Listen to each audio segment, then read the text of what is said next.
उसकी मॉम कहने लगती है, वो हैंडसम लड़का आज तुम्हें छोड़ने नहीं आया क्या? लू वान सोचने लगती है, मॉम यू यांग के बारे में बात कर रही हैं। तब उसकी मॉम कहती है, नहीं मैं रेंचू के बारे में बात कर रही हूँ। लू वान कहने लगती है, वो इस बार हॉलीडेज पर घर नहीं गया, वो स्कूल में है। उसकी मॉम कहती है, तो तुम उसे डिनर पर घर क्यों नहीं बुला लेती? लू वान कहती है, क्या मैं एक लड़के को डिनर पर अपने घर बुलाऊं? उसकी मॉम कहती है, अगर वो लड़का है तो क्या वो हमारे साथ खाना नहीं खा सकता? फिर लू वान बाइसिकल से वहां जा रही होती है और सोच रही होती है, मैं आज रेंचू को अपने घर डिनर पर आने के लिए कहूंगी। तभी रेंचू पीछे से आता है और लू वान रुक जाती है। रेंचू कहने लगता है, तुम यहाँ कैसे? लू वान कहती है, मॉम ने तुम्हें डिनर पर इनवाइट किया है। रेंचू बहुत खुश हो जाता है। लू वान कहती है, क्या तुम आओगे? रेंचू कहता है, हाँ मैं आऊंगा। फिर अगले सीन में हम देखते हैं कि जब रेंचू लू वान के घर जाता है तो उसने वही टी शर्ट पहनी होती है जो लू वान की मॉम ने उसके डैड के लिए बनाई थी। उनकी हॉलीडे थी तो उन्होंने रेंचू को पहनने के लिए दे दी थी। लू वान कहती है, हम हर साल पिक्चर्स लेते हैं तो चलो एक पिक्चर लेते हैं। फिर चारों अपनी पिक्चर्स लेते हैं, डाइनिंग टेबल पर बैठते हैं, खाते हैं और फिर गेम्स खेलते हैं। उसके बाद happy new year countdown start होता है। काउंटिंग खत्म होने के बाद सब एक दूसरे को हैप्पी न्यू ईयर विश करने लगते हैं।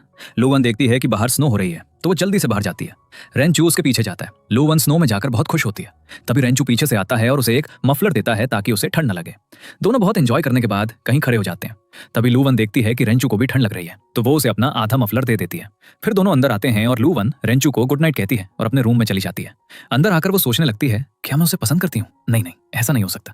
मैं उसे कैसे पसंद कर सकती हूँ? लेकिन मेरा दिल क्यों चाहता है कि वो यही मेरे साथ रहे। रेंचू भी बाहर बैठकर सिर्फ लू वान के बारे में सोच रहा होता है। अगले दिन जब लू वान उठती है तो वो अपनी मॉम के पास वही स्टेथोस्कोप लेकर आती है और कहती है, मैं आपको चेक करूंगी। तभी रेंचू भी आता है और उसके बगल में बैठ जाता है और स्टेथोस्कोप देखकर कहता है, मुझे भी बताओ इसे कैसे यूज करते हैं। लू वान बताने लगती है, ये अगला पार्ट ठंडा होगा, चलो इसे पहले वार्म कर लेते हैं। लू वान स्टेथोस्कोप पकड़े होती है। तभी रेंचू भी ऊपर अपना हाथ रख देता है। दोनों एक दूसरे को ऐसे ही काफी देर तक पकड़े रहते हैं। लू वान को वो सीन याद आता है जब वो रेंचू के पास अपना हार्ट बीट चेक करने गई थी। फिर प्रेजेंट में वो रेंचू का हार्ट बीट चेक करने लगती है और कहती है, लगता है वो अपनी फीलिंग्स छिपा नहीं सका। रेंचू कहता है, तुम क्या सोच रही हो? मैं अब घर जा रहा हूँ। लू वान कहती है, ठीक है मैं भी तुम्हें बाहर तक छोड़ दूंगी। रेंचू उसे गुड बाय कहने लगता है। तभी लू वान कहती है, क्या तुम मेरे बॉयफ्रेंड बनोगे? फिर वो खुद से सोचने लगती है, पागल ये तुमने क्या पूछ लिया? फिर वो कहने लगती है, इतना कंफ्यूज होने की जरूरत नहीं है, मैं तुमसे इसलिए पूछ रही हूँ क्योंकि एक पार्टी आने वाली है तो तुम वहाँ एक दिन के लिए मेरे बॉयफ्रेंड बन जाना। रेंचू सोचता है, ये मुझे सिर्फ एक दिन के लिए बॉयफ्रेंड बना रही है, लेकिन फिर भी वो बॉयफ्रेंड बनने के लिए मान जाता है। फिर पार्टी का दिन आता है। वहाँ सब जिया शाह से पूछने लगते हैं, क्या लू वान तुम्हारी गर्लफ्रेंड नहीं थी? लियांग कहती है, लू वान जिया शाह को बिल्कुल पसंद नहीं करती,